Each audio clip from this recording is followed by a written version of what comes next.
Hello students, welcome. And now I introduce Sommerfeld theory of free electrons or quantum mechanical theory of free electrons in a metal. And we have seen a problem with Rode-Lorentz theory. There are several problems and advantages also. Uh, the main problem with Rode-Lorentz theory is the prediction of a very high value of specific heat due to electrons. That is this electronic specific heat. According to Rode-Lorentz theory, it should be 3 by 2 R, but this value is 100 times bigger than the actually experimentally observed value. So that is a problem. So Sommerfeld used quantum mechanical ideas to overcome this problem, and he introduced this quantum mechanical theory of free electrons in metals. Before proceeding, you can stop here and go through your old quantum mechanics notes. There you will find infinite square well potential or particle in a box problem. That theory is required here to understand this Sommerfeld model.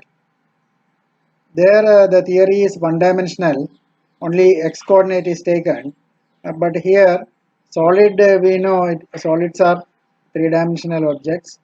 So any discussion of any property of solid will contain all the coordinates. So we have to consider here three-dimensional potential well, three-dimensional infinite potential well, or three-dimensional particle in a box problem. So I think you have gone through those notes. So you have come back again. So in one-dimensional case, you have only one coordinate x, and for the position x between 0 and L, the potential is 0, and otherwise the potential is infinity. Such a potential well is called infinite potential well. That can be applied here because electrons are not going outside the metal. Can you tell me a case in which electrons are going outside the metal? That phenomenon is called photoelectric effect. When radiations of high frequency are incident on a metal, then electrons are ejected from the metal, and that is called photoelectric effect. In that case only, electrons are going out of the metal. Otherwise, all the electrons are confined inside the metal in conduction or in heat transfer. In all cases, electrons are not going outside, they are remaining inside. So we can use the theory of infinite square well potential. We have to study three-dimensional case. We consider infinitely deep 3D potential well of side L. That is cubical. We take a cubical well of side L. Of course, a conductor can be of any shape. It may not be cubical. In order to simplify calculations, we are taking solid or metal in the form of a cube of side L. Cube of side L. And result and the final result after derivation will not depend upon this L. So that result can be applied to a metal conductor of any shape, because that is independent of the value L. So the result will be true whatever be the shape of the metal. This is the extension of a one-dimensional potential to three dimensions. Here for xyz between 0 and L, the potential is equal to 0, and for xyz less than 0 and greater than L, that is outside the cubical box, the potential is infinity. So particle will be never seen outside the cubical box. The Schrodinger equation of the problem is this one, h cross square by 2m minus h cross square by 2m del square psi equal to E psi. This is the Schrodinger equation, and If we solve this equation, then we can understand what is happening for the solid. In this Schrodinger equation, there is no potential term. Actually, in Schrodinger equation, here we should have a term. After this, we should have a term plus V psi.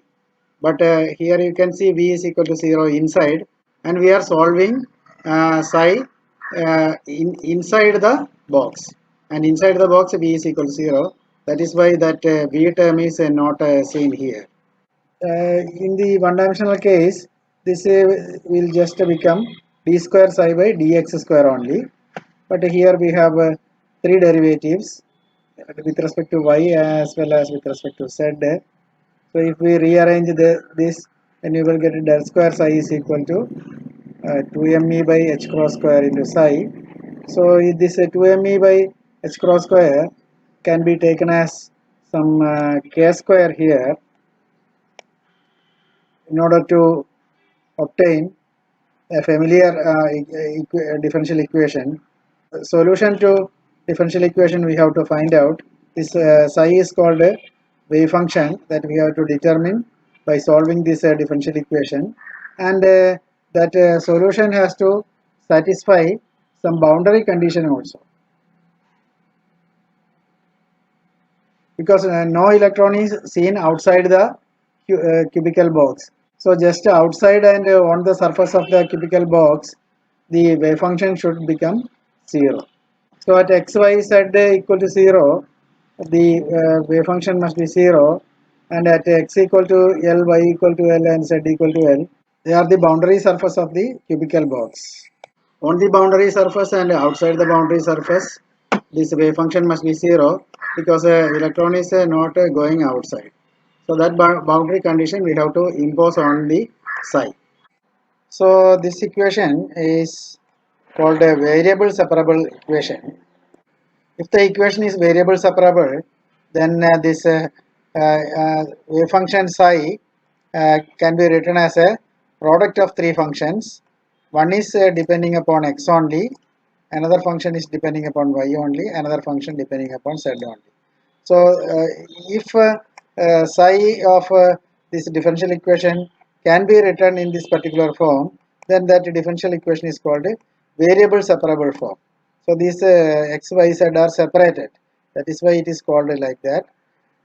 You can readily verify that it is variable separable, because it is possible to get a solution for x, y, and z using the same equation. So we can find an x, y, z satisfying this condition, and we can find a psi which satisfies this differential equation 1. And here I am writing explicitly the differential equation, because a differential equation that del square contains three derivatives. So if you substitute psi is equal to xx, yy, zz, then you will get this equation, because this is partial derivative with respect to x. Only this capital X contains x. The others are depending upon y and z. So they may be treated as a constants. So y and z is taken outside, and here you will get a, instead of partial derivative, you will get a total derivative, because x is a function of x only, capital X. Similarly, you get del square, dou square psi by dou y square. Uh, in this function, y is the function, capital Y is the function which depends on y. So others are independent of y. So they may be taken, this x and z may be taken outside the derivative operator, and you will get this. Similarly, the third term is this, and the psi is actually x into y into z, that is written here. Now you divide by xyz, divide the entire equation by xyz, then on the RHS you will get a minus k square